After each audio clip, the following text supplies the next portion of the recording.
A little weekend wrap up with your boy REED-BBS. BBS. The Bidness man, Keyshawn Davis, stops Dennis Berinchyk in the 4th round, becoming the WBO lightweight champion. Of the world!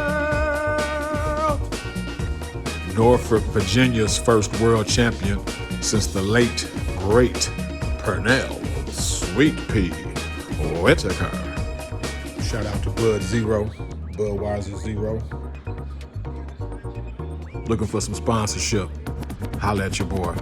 Left-handed liver shots dropped Berinchyk in the 3rd and 4th rounds, the second of which left him on the canvas on one knee, nose all busted up, where he willingly accepted a 10 count, grabbing his right side the whole time.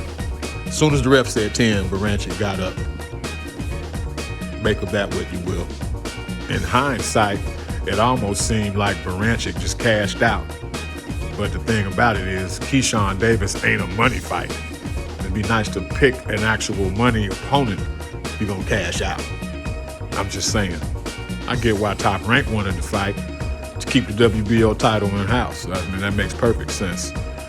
But no sooner did he win the title against Vaquero Navarrete, and here Berinchyk is calling out Keyshawn Davis, who again is not a money fight. I understand why he wouldn't call out Loma, the Ukrainian Thai. That makes all the sense in the world. I get that. But you had Tank sitting over there. You had Shakur sitting over there. Should have called out Tank at least, bro. In any event, Berinchyk looked small, feeble, and out of his depths in the ring with Keyshawn Davis. Like, it wasn't even close. I mean, I expected moments of resistance, pockets of positivity for Berinchyk, but he couldn't even muster that. Look for Ray Mirataya to be named the new WBO #1 contender in short order. And Mirataya put up a much better fight than Berinchyk did, guaranteed. On the undercard, Abdullah Mason beat the brakes, the brake pads, the calipers, and the rotors off of Manuel Jaimes. Beat the shit out of him, much more convincingly than Rolly Romero did, that's for damn sure. Left uppercut counters produced the first 2 knockdowns. Left hook produced the 3rd knockdown, and then almost out of jealousy, kind of in a, hey, don't forget about me type of way, a double right hand ended the fight. There's a lot, and I mean a lot, to like about Abdullah Mason. He's young, tall, long frame, southpaw, he's accurate, he can punch with either hand, he's athletic as fuck, he's got a level head, he's got a maturity about him that precedes his years. His father/trainer ain't thirsty. He's not a pageant mom-ass trainer like some of these other ones are. I'll be getting more into the pageant mom/boxing dads in this coming fight week. But yeah, there's a lot to like about Abdullah Mason. And the icing on top of all those attributes is an excellent, and I mean an excellent jab. Excellent southpaw jab. What about them 2 knockdowns though? See, a lot of y'all acting like them 2 knockdowns in Mason's last fight didn't happen.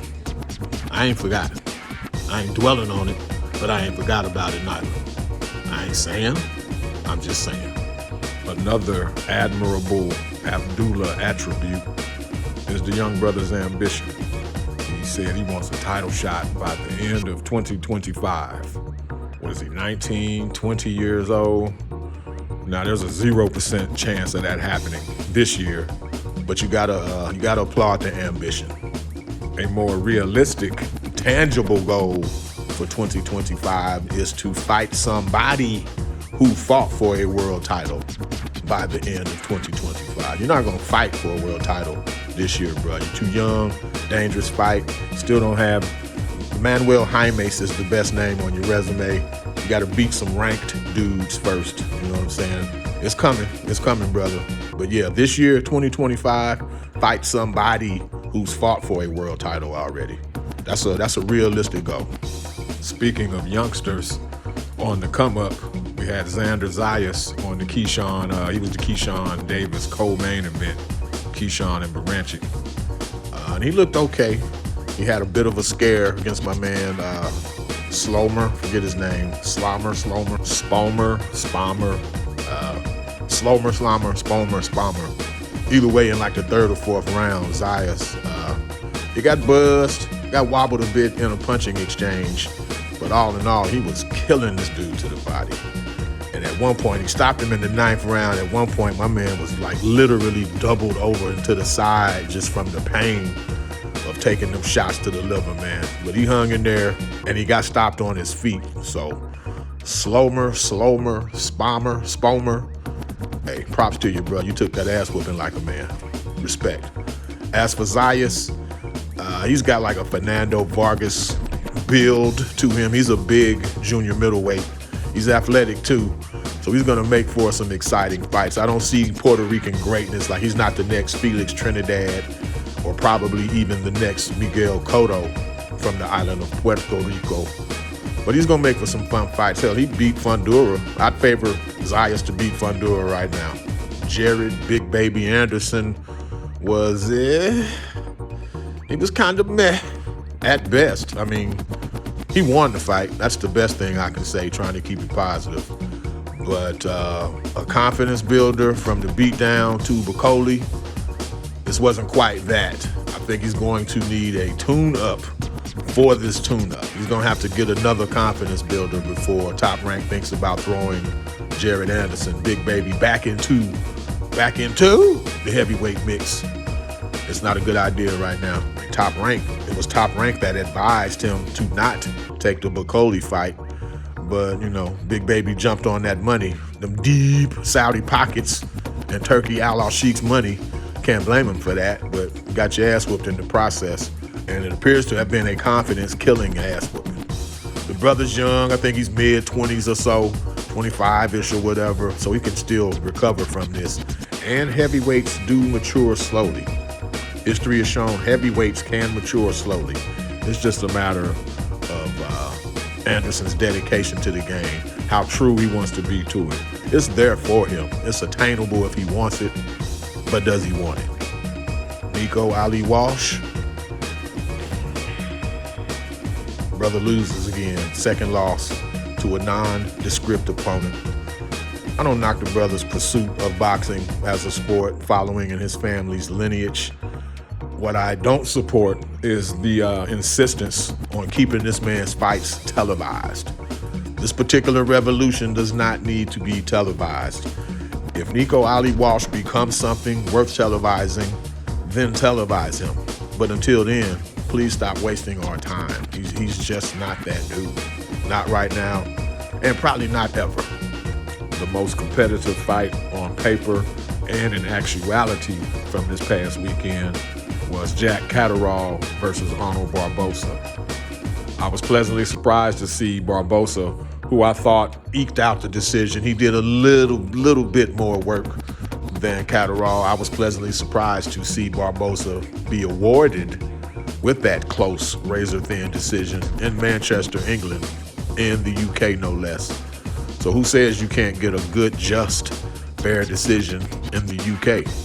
Historically, Catterall, he has a way of not doing much and that being effective for him, which reminds me of the old George Foreman quote when he was commentating the grill man George Foreman. He said, "Not much is a lot. Not much is a lot. Not much is a lot." The not much approach didn't work on Barboza, who did land the cleaner punches. And again, it was a just decision. Good to see. I don't think Barboza is going to be much of a player at 140. He'll be in fights because he's undefeated still. But yeah, rounding out this past weekend was Oscar Duarte, who registered a KO over Miguel Medueno, who just recently went the distance with Keyshawn Davis. Bring it all home, full circle. He stopped him. And Medueno, he was a last-minute replacement, so we got to give him grace for being stopped for the first time. When you show up as a last-minute replacement. He was a replacement for Regis Rougarou Prograis. And by the grace of God, this fight didn't go through because I felt all along that Duarte was going to put a high level of hands, a plethora, a cornucopia of hands upon Regis. Rougarou is done now. And on the flip side, Duarte is aggressive. He throws a lot of punches and he hits hard. That was a bad recipe, a bad fight for Rougarou Prograis. And he would have got done the way Medueno just got done. So I'm glad to see Rougarou didn't have to go through that. REED-BBS, BBS, Blackbird Sugar, Bachelor's in Boxing Studies. Television, Fred Sanford of the Fistic Arts. When all is said and done, there's nothing left to say or do.